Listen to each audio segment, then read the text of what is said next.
Ayan guys, kada lalabas kami, lagi namin pinag-uusapan yung mga nangyari ng mga June, April, May, June. As in, walang paltos yung pagka magpa-coffee kami. Kasi parang minsan hindi namin maisip na nangyari pala yun. Tapos, ganun kabilis, ganun yung nangyari.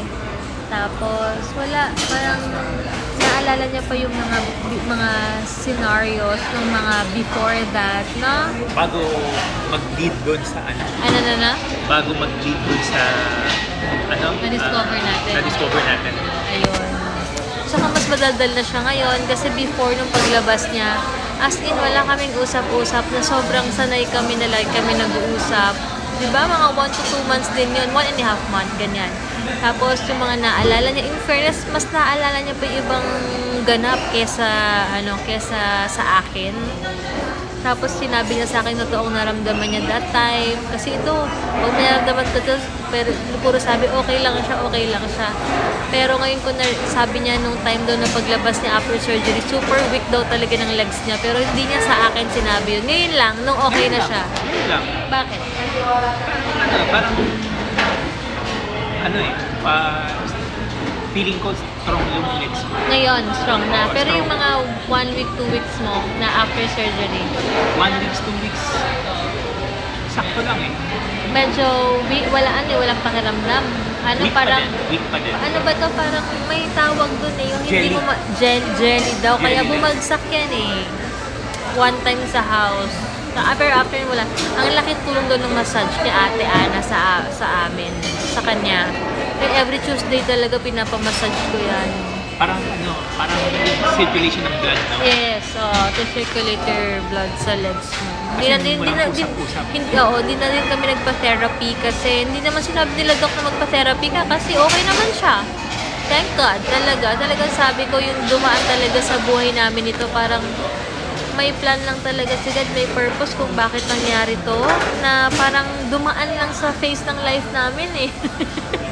Sabi niya, wag na daw kami magplano, magmi-meeting pa ba tayo sa December? Ayoko na. Magpa-plan pa ba tayo ng plan natin this year, next year? Ayaw niya na. Kasi yearly, ganun lagi natin. Go with the flow na lang. Ano yung mga na-realize mo sa life? Number 1, don't plan. Don't plan, just kasi go with the flow. Kasi hindi mo talaga, si God pa rin may plano. Just go with the flow. What else? Number 2, unang-una, don't plan. Okay. Yun lang talaga. Don't plan.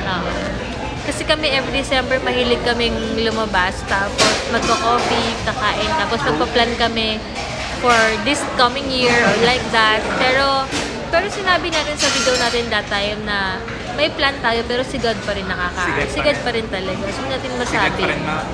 Siya pa rin talaga masunod. Who knows, diba? At this year, ito pala abutin ko. Oo nga rin. Who knows, diba? Correct, oo. Oo, no? Who knows? Ang ganda pa ng plano namin, yung budget plan namin for this ganito, magkano yung ibibigay ko sa kanya per month, magkano yung ihuhulog niya sa savings namin per month, tapos ano yung mga gagawin namin. Pero December, January, February, in 4 months, ang daming na bago. Sira lang. Kaya ngayon, sa amin, just go with the flow. Sabi niya, don't go with a plan. Oo nga. Remove. Having a plan is nice. Pero, just go with the flow. Yes, correct. Si God pa rin talaga nakakaalam kung anong plano niya sa atin.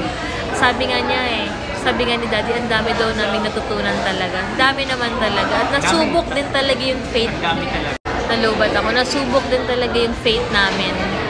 And basta, hindi mo talaga masabi yung buhay. Life is short.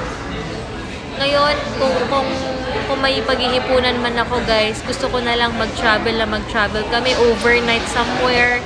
Travel, mag-collect kami ng memories. Instead of kung anong bagay, memories talaga. Mag-e-enjoy yung anak namin, mag-e-enjoy kami, magko-collect kami ng memories. Yan yung isa sa pag-iipunan talaga namin na memories talaga guys. Kasi lalo na ngayon nangyari to, na second life niya. Parang mas gusto ko siyang i-treasure every single day. Kahit na ganito, na simpleng libas lang ng coffee, hindi mo kailangan gumastos sa super laki. Kahit anong Basta nalabas lang kami, maiba lang, sobrang halaga na yon sa amin. Tinatreasure na namin yun. Date lang talaga. As in, simpleng coffee lang yan, or kung saan man na mag-merienda somewhere, fancy resto or not, mahalaga na sa amin talaga Bumalik yun. sa Amana. Ha? Gusto ko bumalik sa Amana. Gusto mo balik sa Amana? Nagustuhan mo yung food? Bakit? Ang sarap ng pasta. Ay, oo, yung truffle pasta. Sobra. Ayun. Hindi siya ganun ka-creamy eh. Pero yung, mas busog ka. Busog ka talaga. Hindi ka na magka-crave after, no? Daddy, no? Ayun. Naalala. Yun lang talaga. So, it's nice to have a goal and plan sa life. Pero, But whatever it is, still in God's it's still in God's hand. in God's hand. Totoo. Hindi mo masasabi eh. Ang dami na, oo. Sobrang dami namin plinano noon. Pinaghandaan. Pero hindi mo talaga. Pero sabi ko rin kay Daddy, ha. Sabi ko magpasalamat na rin daw. Kasi yung iba, marami talaga silang means talaga para mabuhay. As in 10 million, may 10 million sila, billion. Pero yung iba talaga hindi kinakaya yung buhay. Pero hindi kaya i-save yung life nila. Pero sabi ko kay Daddy, okay na yung nangyari sa atin. Importante buhay ka. Diba, Daddy, no? Wala, hindi mo talaga masabi. Kahit ready ka or hindi sa buhay, kung mangyayari yun. Hindi talaga eh. Si God pa rin talaga. May plan si Lord. So, the only thing that we can do right now talaga is to trust God's plan talaga. Yun lang talaga. Agree ka ba? Agree. Super agree. Yun lang talaga eh. Yun lang talaga. So, just go with the flow. Enjoy life. Life is short. Kung may gusto kang bagay na gawin, gawin mo na guys. Huwag mo lang patagalin. Afford mo isang bagay or... Dapat. Ang sinabi ko kay mama, dapat yung CT scan sinasama. O, yun nga din sabi. Dapat daw sinasama sa yearly check-up din. Yearly check-up. CT scan talaga. Hindi pwedeng hindi. Yun din, no? At least once a year, no? Bakit? Imagine mo, CT scan, doon makikita yung CPU ng CPU. body eh. CPU ng body. Totoo. Correct. Which is the brain. The brain talaga.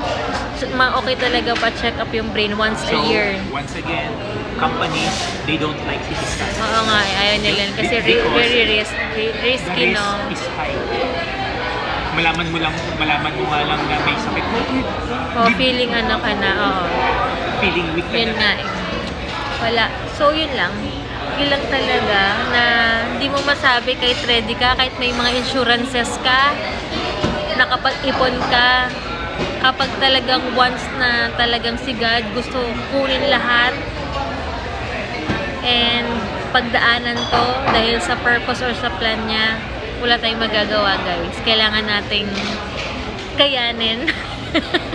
Hindi mo masabing ready ka, kahit ready ka talaga, wala. So, at least marami kami natutunan, nakilala din namin mga tunay naming kaibigan, everything. Yung talagang totoo nandiyan dyan para sa'yo, totoong concern, totoong parang ano lang, gusto lang makichika, ganyan. But thank you Lord. Still, maging grateful at thankful tayo everyday guys.